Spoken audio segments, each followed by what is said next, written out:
I've made personally $400 million from one decision I made from this. I have a 6-step process and I call it OOCEMR. I developed this way back then when I had a small business. I thought I should start with decision making, not by all the emotion that I may have of either anxiety or fear or excitement or passion. Either one can lead you astray.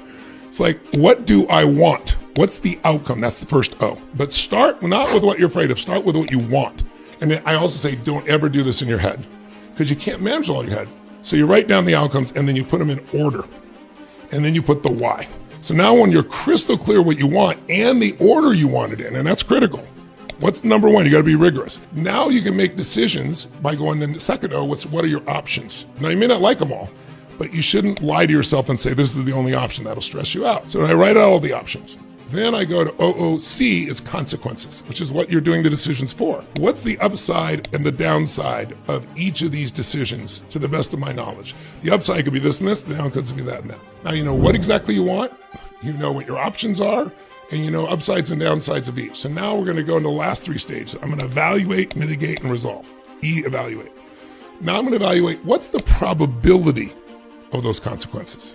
Because you might have something that's like, oh my God, if this happens, it's the worst thing on earth, but the probability is next to 0 and you're all stressed out. Unless you evaluate probability, you're wasting your time. You might have some go, oh my God, if this works out, it's gonna be the greatest thing in the history of the world, but the likelihood of happening is 0. You can't let those extremes get you. So you gotta start to see by evaluating what's there. And then the last 2 steps are fast.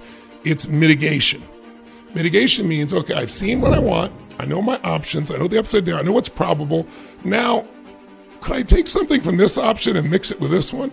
Is there a way to mitigate the downsides?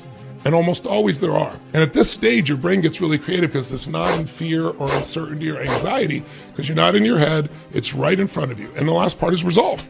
And I gave you a million stories. It was too late to do, but I can just tell you, I've made personally $400 million from one decision I made from this personally. I'm trying to give you an economic piece.